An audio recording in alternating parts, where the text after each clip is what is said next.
Ipinagdiriwang natin sa araw na ito ang puso ng pamahalaan, ang mga kawaning tahimik na naglilingkod para sa sambayan ng Pilipino at sa bansa. Hindi namin may kakaila na sa pamahalaan, mas madalas nating napapansin ang mga nasa matataas na posisyon. Ngunit alam naman nating lahat na sa bawat programa na ipapatupad at serbisyong na ihahatid, naroroon ang sipag at malasakit ng mga lingkod bayan katulad ninyo.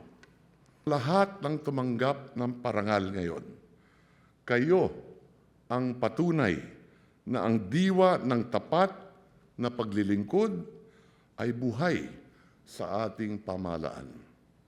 Sa gitna ng dilim at ingay, kayo ang hibla ng liwanag na nagbibigay pag-asa sa ating sambayanan. Sa ngalan ng sambayanang Pilipino, maraming salamat sa inyong katapatan, sipag at malasakit. Patuloy ninyong isabuhay ang diwa ng bagong Pilipino. Disiplinado, mahusay, at mapagmahal sa bayan.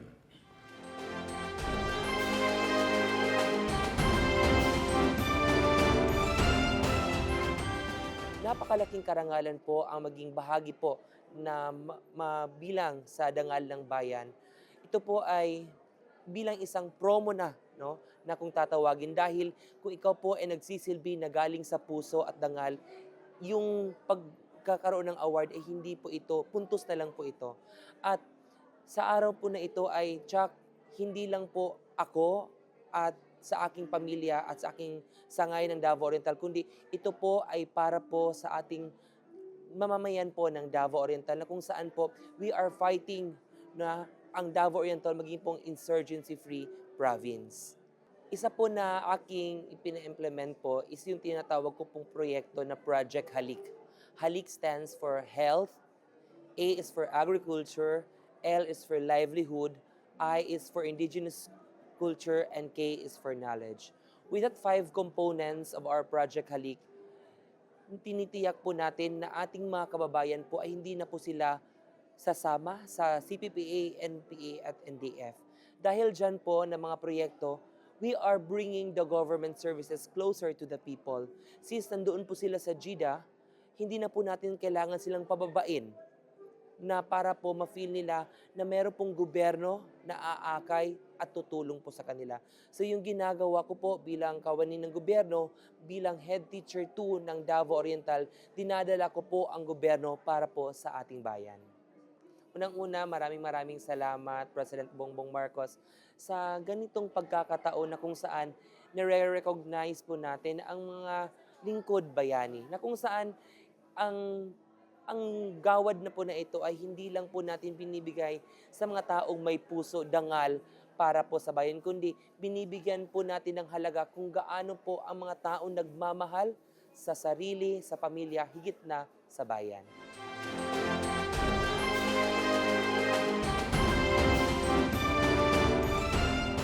I am speechless because it's such a great honor and privilege to be selected among 2 million na mga lingkod bayan sa ating pong bayan, sa ating pong bansa, na isa po ako sa pinili na tumanggap ng Gawad Lingkod Bayan ng Pangulo Award, the highest award, and are truly for me a testament of yung aking binibigay na serbisyo sa ating pong bayan, no? Lalo sa lungsod Quezon.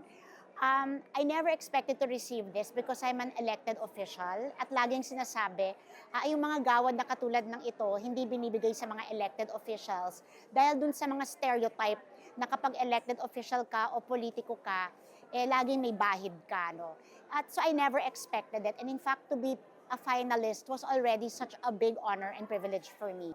For me, it was always very simple. Nung una po akong umupo bilang mayor, ako po ay good governance advocate from the start. So yung mga core values ko po ay naandun na.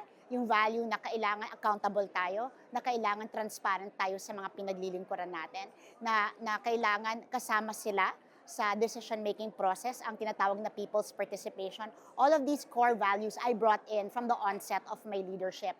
And because of my practice of good governance, tingin ko, nagkaroon ng pagbabago sa Lungsod Quezon at magbabagong naramdaman ng aking pong mga constituents. Well, una, labis-labis po, taus-puso po ang aking pasasalamat sa ating mahal na Pangulo na pinagkatiwalaan niya sa isang politiko, sa isang elected official, ang gawad na ito, ang pinakamataas na gawad na kung saan ang plake ay pirmado pa talaga niya. At ibig sabihin yung nagtataya siya sa liderato ko, naniniwala siya sa mga nagawa ko. At para sa akin, hindi matatawaran yung ginawa niyang yon na siguro binigyan niya ako ng tiwala, no? And for me, that trust of the President, hindi pwedeng masayang yan. Kailangan patunayan ko sa Pangulo na hindi siya nagkamali sa pagpili sa akin. And ang mensahe ko po sa taong bayan, huwag po kayo mawalan ng pag-asa. Alam nyo, dito sa award ceremony na ito, marami po akong nakilala sa buong Pilipinas, iba't ibang mga lingkod bayan, iba't ibang antas ng paglilingkod, iba't ibang ahensya.